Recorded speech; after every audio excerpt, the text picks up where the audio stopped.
અને લોભ કામ માનાદિકે કરીને શ્રીજીની આજ્ઞા લોપાય છે. તે કેમ સમજે તો ન લોપાય?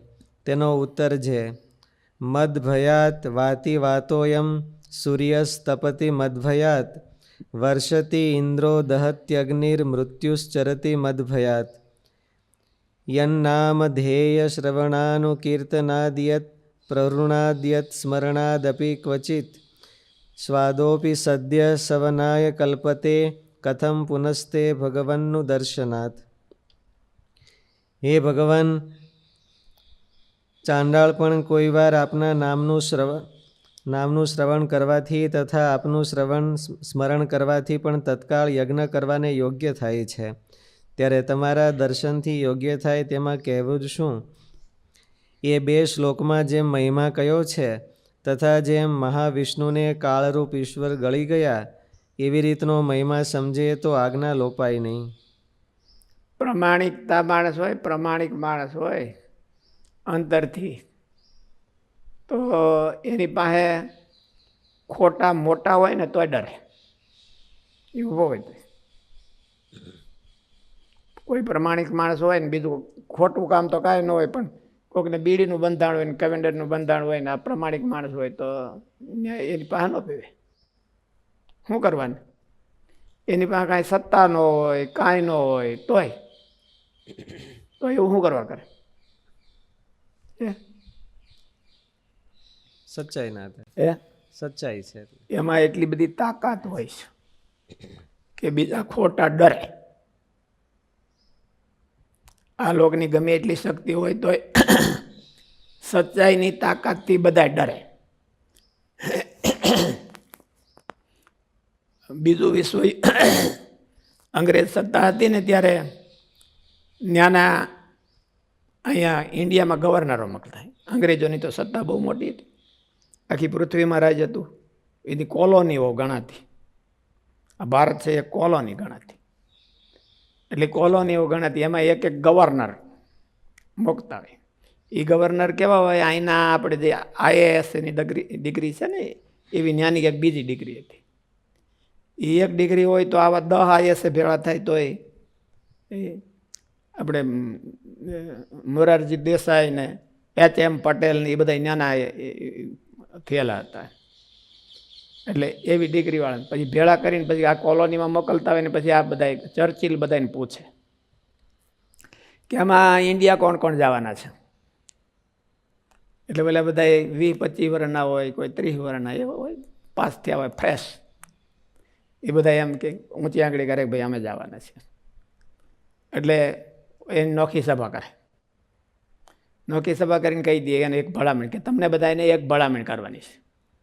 તમારે કોઈ દિવસ ગાંધીજી અને વલ્લભભાઈ સરદાર એની અરે ફેસ ટુ ફેસ વાત નહીં કરવાની. વાત કરવી હોય તો કાગળથી મેસેજથી કરવાની. ફેસ ટુ ફેસ એટલે પેલા કે ભાઈ એવું શું કરવાને? એને બધા તો ઓલા IAS ત્યાં હોય તો એનું જોર હોય ને કે અમે આ ઉંમરમાં IAS ત્યાંથી તમને શું થવાનું છે. એટલે કે ના, એ તમારે હું કહું છું એ બરાબર છે કે તમારે એની અરે ફેસ ટુ ફેસ વાત નહીં કરવાની. અને જો તમે એની અરે અડધો કલાક ગાળ્યો ફેસ ટુ ફેસ તો એ તમારા મોઢા ઉપર કોરો કાગળિયો મારશે ને તોય તમે એમાં સહી કરીને વી આવશો. એમાં તમે સહી કરીને વી આવશો. એ રણકાર છે નો હોય, આખી સલ્તનતનો ધણી છે એ અડધી પોતળી વાળાથી ડરતો. આખી દુનિયામાં સલ્તનત હતી એની અને અડધી પોતળી વાળાથી ડરે. અને કાંઈ આની પાસે હથિયાર નહીં, કોઈ નહીં, તો પણ એનાથી ડરે. એના જ તમે છેટા રહ્યો, બીજાને હોતે એ હોતે છેટો રહે. એને કંઈક એવો એક્સપિરિયન્સ ફીલ થયો છે ત્યારે કહેતો છે ને કે ભાઈ તમે આની પાસે જતા નહીં. સચ્ચાઈનો રણકાર હોય. બધા કરતાં વધારે સચ્ચાઈ કોનામાં પડી છે? ભગવાનમાં પડી છે. એટલે યદ ભયાત વાતી વાતો એમ સૂર્ય સ્તપતિ મદ ભયાત વર્ષતિન્દ્રો દહત્યગ્નિ મૃત્યુર ધાવતી પંચમાં. મૃત્યુ પૂંછડી દબાવીને ભાગી જાય નથી, એ આવે એટલે. એવી અને સચ્ચાઈનો રણકાર છે. પરોપકારનો રણકાર છે, એને સાધુતાનો રણકાર છે કે એના જેવો બીજો કોઈ છે જ નહીં. બીજા ગમે એવા સત્તાવાળા હોય ને ઓલા હોય તો એને પોતાને એમ લાગે કૂચો કૂચો થઈ જાય છે, એટલે એને તો બધાને એવું જાળવવું પડે. આપણે તો કોઈ સારો હોય તો એને ઘરનો એમ કહી દઈએ, પણ આ દુનિયામાં એનું શાસન હાલે છે. એટલે એવું લખ્યું કે મદ ભયાત વાતી વાત. ભગવાનની અદ્ભુત શક્તિ છે. એ કાંઈ બોલે નહીં તો ઓલો ગોટો વળી જાય, કાંઈ બોલે નહીં એની હામું ન જોવે, હામું ન જોવે એટલે તો વળી વધારે ગોટો વળી જાય, એને કાંઈ કરવાની જરૂર નહીં. આવી બુદ્ધિમાં ન આવે, કલ્પનામાં ન આવે એવી શક્તિ ભગવાન ધરાવે છે. એવું જો મનાય અને પ્રમાણિકતાથી તો ભગવાનની આજ્ઞા ન લોભાય. કે એ જોવે છે અને એને ખબર છે, એની હાજરી છે, તો એને ભગવાનની આજ્ઞા ન લોભાય. આમાં લખ્યું કે મદભયાત વાતી વાતો એમ સૂર્યસ્તપતિ મદભયાત વર્ષતિન્દ્રો દહત યજ્ઞિ મૃત્યુર્ધાવતી પંચમહા. એ તો આ ભગવાન રામ ભગવાન હતા એટલે ધનુષ લઈને તો ધનુષથી બધા ડરતા હતા. એ તો ક્ષત્રિયનો વેશ છે. શ્રી કૃષ્ણ ભગવાન પાસે ક્યાં કઈ હતું એમ, ખાલી વાંસળી હતી તો વાંસળીને કોઈ મુંડામાં મારે થોડો મરી જાય માણા. અને મહારાજ પાસે તો એ નહોતી, વાળ ખાલી માળા જ હતી. માળા એ બહુ જાડી નહોતી. મોહન સ્વામી પૂજારી હતા ને, બહુ ગઢા મોહન સ્વામી હતા, તો એ માળા મોટી રાખે, પછી પૂગે નહીં તો મારે જ આપણે. તો પછી ભરોડ ઉઠાડી દે એવી હતી પાછી. એટલે મહારાજ પાસે તો એવી માળા હતી ને કઈ, તો મહારાજથી બધા થરથરે. એ વ્યક્તિત્વની સચ્ચાઈ, વ્યક્તિત્વની ઊંચાઈ, એનાથી બીજા બધા ડરતા હોય. ગાંધીજી તો અહિંસાને વરેલા, અને એનાથી આખી જે ધી ગ્રેટ બ્રિટન એમ કહેવાતું, એમ સૂર્ય હાથ મેં નહીં, આખી દુનિયામાં એનું શાસન ફરે. હવે એ માણસ છે એ ગાંધીજીથી બેવે. શું કરવા બેવે છે? માણસની કંઈક પ્રમાણિકતા જોઈ, અને જો પ્રમાણિકતા રાખે, બીજો દંભ ન કરે, તો એનાથી માણસ ડરે. એનાથી માણસો ડરે. આપણે સાધુથી શું કરો ડરતા નહીં હોય? શું કરો ડરતા નહીં? હે એ હોમ જાણે કે આ આપણા જેવા જ છે, આ આપણા જેવા જ છે.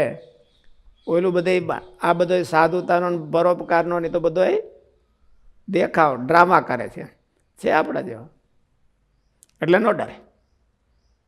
એને એમ થઈ જાય કે આપણા જેવા નથી, તો તમારે પૂંછડી દબાવીને ભાગે, પૂંછડી હંકેલીને ભાગે.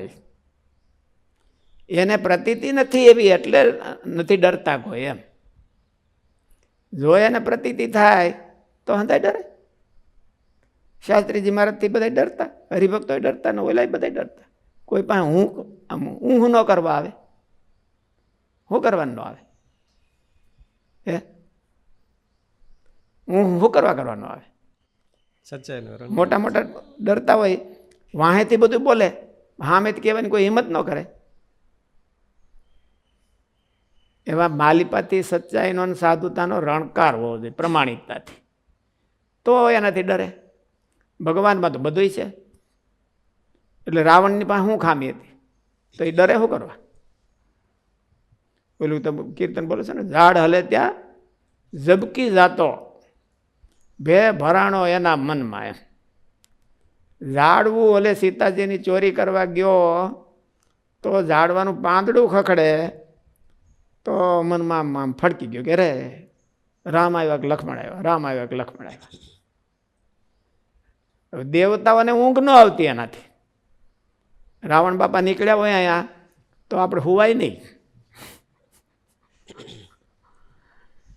એને ઊંઘ ન આવતી કોઈને, ઇન્દ્રને એને. પણ આ ઝાડ હલે ત્યાં ઝબકી જતો, ખોટે માર્ગે પગલા ભરે તેને આવડે છે કે નહીં લીટી? એના હૃદયમાં કોઈ દિવસ તાકાત ન હોય, બીજા કોઈ એનાથી ડરે નહીં, સત્તાથી ડરતા હોય, એના વ્યક્તિત્વથી ન ડરે. ગાંધીજીની પાસે શું સત્તા હતી? એની સત્તાથી નહોતા ડરતા માણસો. અંગ્રેજ સલ્તનત છે એ એની પ્રમાણિકતાથી અને એના સાચા ઈરાદાથી ડરતા હતા. પ્રમાણિક હોય પણ એ ખરા, પણ સાચો ઈરાદો ક્યાં અને મોટો ઈરાદો ક્યાં? સાચો પ્રમાણિકને મોટો ઈરાદો હોય એનાથી ઓલા ડરતા હતા. કે ઓલા વ્યક્તિથી એની પાસે સત્તા ક્યાં હતી? કે એની પાસે થોડી મિલિટરી હતી, મિલિટરી નહોતી એની પાસે, પણ એની પ્રમાણિકતાથી ડરતા હતા. વલ્લભભાઈની પ્રમાણિકતાથી ડરતા હતા. 560 રજવાડાઓને બધાને એને ધૂળ ચાટતા કરી દીધા. બધા દોડીને સામેથી આવીને કે લઈ જાઓ લઈ જાઓ લઈ જાઓ, એવું બધું કરી દીધું હોય તો એને આમ ક્યાં કહી શકતો? શું હતું એની પાસે? બીજું શું હતું?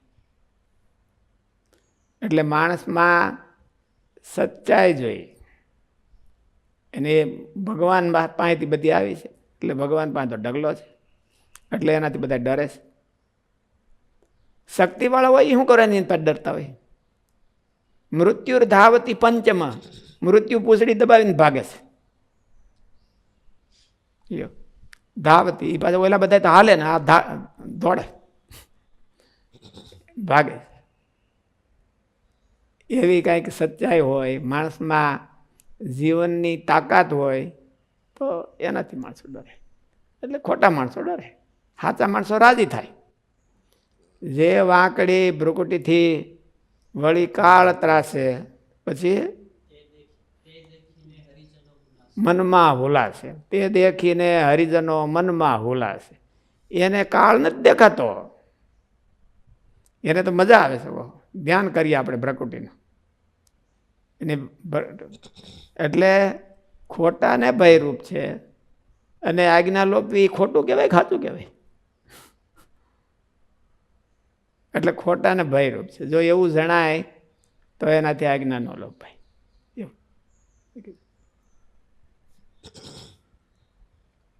અને મહિમા હોય તો આજ્ઞા ન હોય. એન નામ ધેય એનાથી, એ મહિમાનો શ્લોક છે. બોલી સચ્ચાઈનો રણકાર છે. ભગવાનમાં બે છે.